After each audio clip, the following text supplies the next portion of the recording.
పేరు అబ్దుల్ జబ్బార్. నేను సిర్పూర్ కాలనీలో ఉంటాను. ఎంపల్లి గ్రామంలో నాది భూమి ఉంది. నా సర్వే నంబర్ 352. దాని ముంగట ఈటల సత్యనారాయణ సన్ ఆఫ్ ఈటల బాపు అని ఎంపీటీసీ ఉన్నాడు. ఆయనే నా ఇంటి నా చేను ముంగట ఇల్లు కడుతున్నాడు. నేను ఆబ్జెక్ట్ చెందితే నా మీద కేసేసి ఇంజెక్షన్ ఆర్డర్ చేసి ఇల్లు ఆపుతలేడు. కంటిన్యూ కడుతున్నాడు. అది నా భూమి, నేను కొనుక్కున్నా అన్నాడు. దానికన్నా ముందు అది గ్రామ పంచాయతీ, అది నేను అది జిమ్ కడతా అని అన్నాడు. జిమ్ ఇక్కడ చిన్న పిల్లగాళ్ళ గురించి జిమ్ కడతా అంటే సరే కట్టండి అన్నాడు. జిమ్ పోయిన తర్వాత ఒక సంవత్సరం 2 సంవత్సరాలు అట్లనే ఆపేసి మళ్ళీ తర్వాత పిల్లర్స్ వేసి ఇల్లు కట్టుకుంటాను. నేను కట్టుకుంటా, ఎవరంటే ఎవరికి చెప్పుకోము, ఏ పీక్కుంటే మీరు పీక్కు మరి, ఎవరి తాత టైం కాదు అని ఆయన ఇల్లు కడుతున్నాడు. నేను ఆపుతాను కూడా ఇంజక్షన్ ఆర్డర్ తీసుకొచ్చాడు, కోర్టులో కేసు కూడా ఇచ్చిండు. అది నా పొలం చేను ముంగట ఉన్నది. 377 ఏదో సర్వే నెంబర్ చూపించాడు.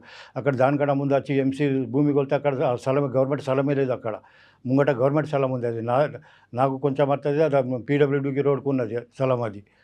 ఇప్పుడు నాకు ఇప్పుడు అర్థమైపోయింది వాళ్ళ గురించి. అది ఏమంటే నేను కంటిన్యూగా కడతాను. గ్రామ పంచాయతీకి రిపోర్ట్ ఇచ్చిన, సబ్ కలెక్టర్కి నోటీస్ ఇచ్చిన, పోలీస్ డిపార్ట్మెంట్కి ఇచ్చినా కానీ వాళ్ళు ఏం గ్రామ పంచాయతీ ఇస్తే వాళ్ళ సెక్రటరీ వచ్చి చెక్ చేసి పోయి, ఎంఆర్ఓ అయితే ఐఆర్ఓ కూడా వచ్చి, ఈఆర్ఓ వచ్చి కూడా చెక్ చేసి అవి తప్పే అన్నాడు. కానీ ఈఆర్ఓ కూడా ఏం రిప్లై ఇవ్వాలి, ఎంఆర్ఓ కూడా ఏం రిప్లై ఇవ్వాలి.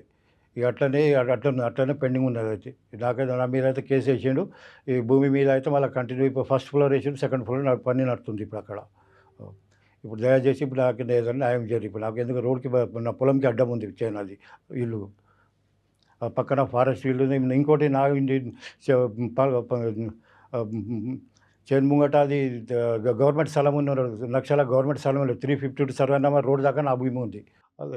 అక్కడ ముందు అక్కడ అది ఇంటి ట్యాక్స్ పేపర్ తీసుకొచ్చి అక్కడ ఇల్లు కడతారు. అక్కడ గ్రామ పంచాయతీ ఎవరికన్నా అక్కడ అసలు ఇల్లే లేదు అక్కడ. దాని కొంచెం 1 కిలోమీటర్ దూరం ఇద్దరు గుండెల గుడిసెలు ఉండే. ఆ గుండెల గుడిసె హౌస్ నెంబర్ తీసుకొచ్చి ఇక్కడ ఇల్లు కడతాడు. అక్కడ అసలు ఇల్లే లేదు అక్కడ. ఇక్కడ పాత ఇల్లు ఉంది, ఇల్లు కొలాప్స్ అయిపోతే దానికి నేను కట్టుకుంటున్నా అని ఊరోళ్ళకి అందరికి చెప్పుకుంటాను. అక్కడ అసలు ఇల్లే లేదు. కావాలంటే మొత్తం గ్రామ పంచాయతీని అడుగుని, ఎంపీలు మొత్తం గ్రామం ఎవరికి అడుగు, అక్కడ ఇల్లే లేదు అక్కడ పక్కన.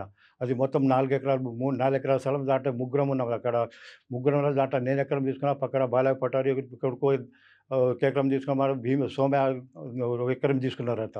అక్కడ ఇల్లే లేదు, ఏం లేదు. ముందు గుండెల గుడిసెలు ఉండే అక్కడ. ఆ గుడిసెల నెంబర్ తీసుకొచ్చి నేను ట్యాక్సీ కట్టుకొచ్చి ఇక్కడ ఇల్లు కడుతున్నాను అక్కడ.